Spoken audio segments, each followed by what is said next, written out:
Hi there. In this lecture we see the famous Dancing Queen game of Paul Morphy. So he's playing against the Riviere in 1863 Paris, and we see this variation of the Evans Gambit where bishop takes b4, c3, and now bishop c5 is played.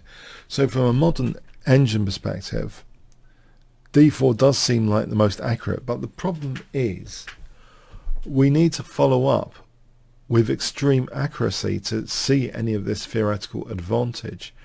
Paul Morphy actually did have a point with just castling, especially the way opponents played against him, which may be actually the way people play against us. So actually not playing d4 immediately, which I do regard as a rule of thumb. But I'll give you an example of what I mean. So d4, let's say they play bishop b6. We need to find knight takes e5. Okay. Knight takes e5, d takes. Now here, guess what we need to find, otherwise we're really not going to get any advantage. Because at the moment, fundamentally, our pawn structure is pretty shattered, actually.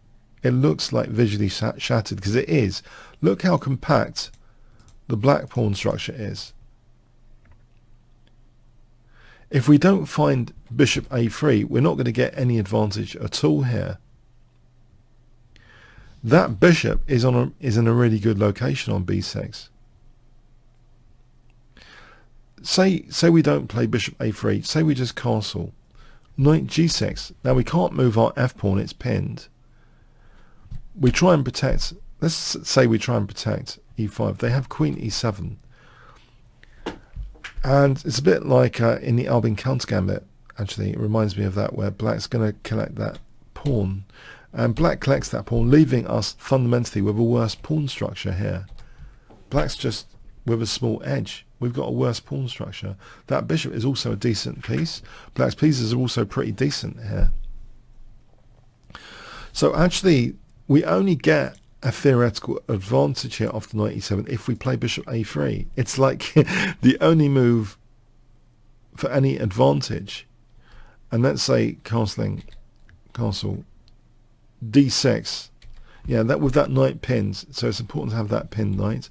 And then even if we do win a pawn though, it still holds true that our pawns are kind of damaged, and black has good chances to really minimize our advantage. Black could even play bishop c7, and if we have an edge, it's only a small edge here, even if we're a pawn up here.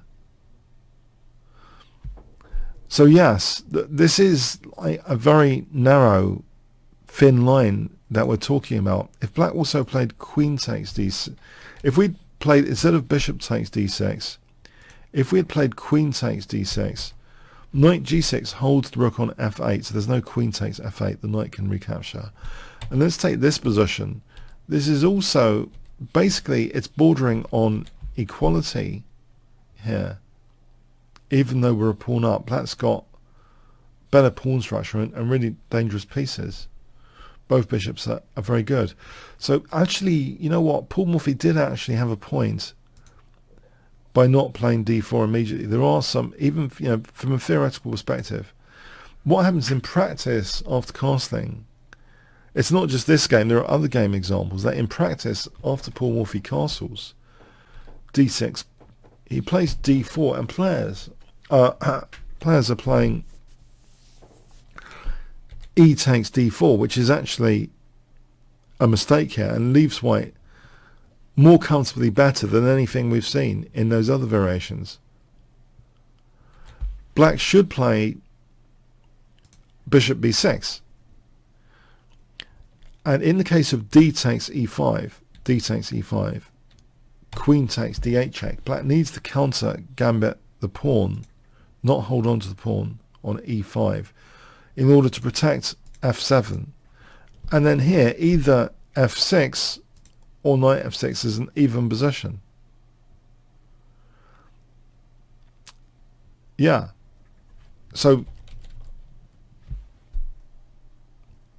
as long as black doesn't play king takes, because then that pawn could be taken, and there's other, there's knight g5 as well. It's more dangerous. But here, e takes is a mistake. E takes d4, c takes. So we've actually got a very decent position here with actually a small edge for white, and that edge is totally amplified now. This makes it the dancing queen game now because of queen f6. Black needs to play here knight a5 to drive that bishop away. This is a requirement. And then knight e7, and white's advantage is pretty limited. It's a small edge only. But with queen f6, we have now knight d5. It's looking a very logical move, and maybe black had some attacking ideas here, but even here it's the wrong direction. Pardon me. The bishop threatening h3 is not a threat because we would have knight f4, which would defend and hit and hit. So that's not even a threat. But knight f4 is played immediately. Now the king's in the center, right? So queen takes e4 is out of the question. We just pin the queen. So queen f6. And now things get really exciting. Guess what Paul Morphy plays? Yeah, I mean, also, actually, before we get into that, queen g4, we can kick the queen with h3. And bishop b5, threatening d5. And now here, d5 might not even be the strongest move, just rook e1 first. And here, say black castles, yeah, d5 now, big advantage. So yeah, queen g4 is just really bad because of that pin with bishop b5. So queen f6. We have now, yeah, the move e5, opening up things. D takes, and now queen f5. It's too dangerous to take on e5. We're just taking and then playing rook e1, pinning the queen. So queen f5, but now e6, driving a wedge into the position. f6. Yeah, this is really an unfortunate position for black. Black's just got totally obliterated out of the opening. If f takes, we can play knight takes e6. This is a fun one. So we're threatening knight takes g7 check. So this is just one example of many. And here the bishop's immune because if queen takes rook e1, and we're just going to be winning the queen. So this is an absolutely winning position. So black didn't entertain that. Black played f6, leaving this pawn wedge on e6, which is an unusual feature for a position in the opening. And it's controlling escape squares of the king. So this is now very exciting for the art of checkmate. Knight h4 is a very accurate move here. The queen dances. And guess what Paul Morphy plays here, which is brilliant. It's very, very accurate.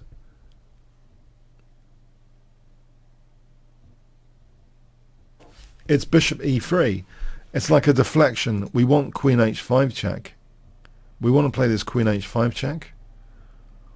We have queen g5. If queen takes c4, queen h5 check, g6. And let's say knight h takes g6. This position, forget the rook. Queen takes g6. We're after the king here.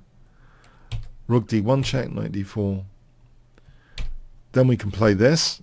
And the black king, look at c7. This is an overload, actually, of that bishop. It's trying to protect d4 and c7. And what we do here is simply, what would you play here? Yeah, bishop takes d4, actually. So if bishop takes d4, queen takes c7 is checkmate. These are really vicious variations. So if instead of knight d4, bishop d4, rook a to c1, and here, can you see what we play? Yeah, there's a killer common square. Okay, obscured by x-ray. The rook is looking at c7, the queen is looking at c7 directly. We just play here. What do we play for 10 points? Yeah, rook takes d4 check. We just drag that knight away so we can play queen takes c7 checkmate there. So it's all fun stuff. If queen takes c4, it's great fun stuff. So queen g5 was tried. And we have knight f3.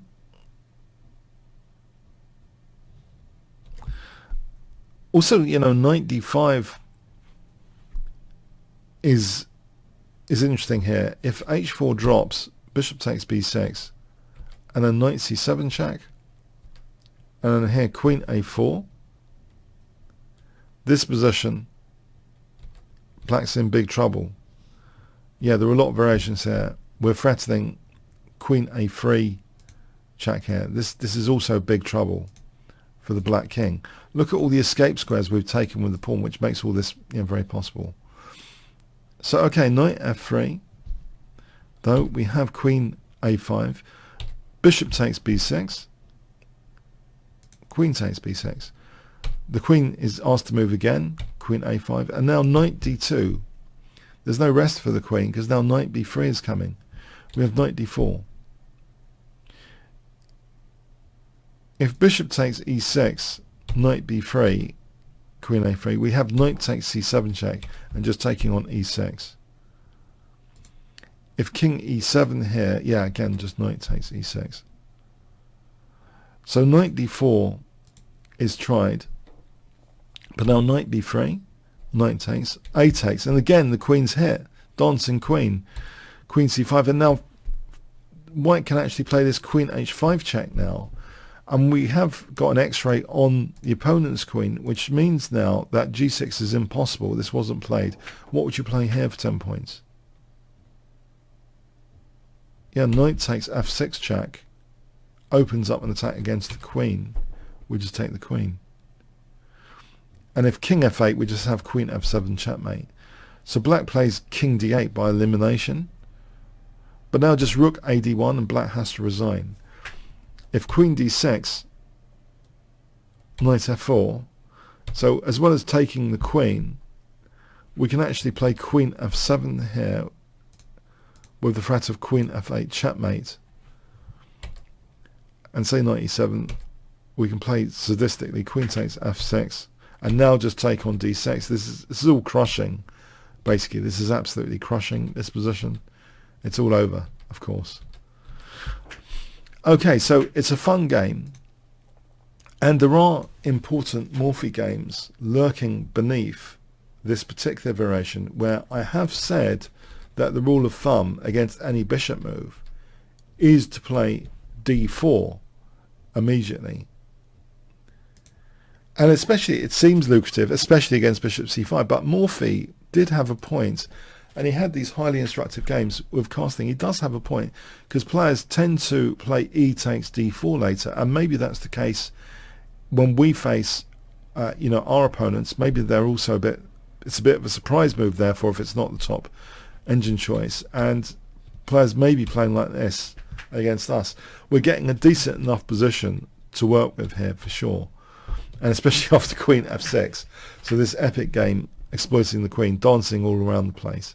It wasn't really, you know, it's not a big deal, queen f6 for queen g6. It's just not working here because of this knight d5 to f4. It's just not working, as this game shows. Okay. Thanks very much. Hi there. I hope you enjoyed that game sample. It's actually from my course, which you can find at the Kingscrusher TV page, which has great discounts. It's the Italian Game Mastery, the Ideal Beginners Opening. So just very briefly, if we click there, you can also see other free sample videos. Just do expand all sections, and you can see these preview links if you want to see other free previews and get an idea of the course yourself. I'm going to keep it short here. Just basically to say I had a fantastic time seeing many, many brilliant games in the Italian game. You can see from the number of collections how epic some of these games are, that they've been collected like hundreds of times at chessgames.com. And yeah, I really hope you check out this index and may consider getting the course. Okay. Comments, questions, likes, shares appreciated. Thanks very much.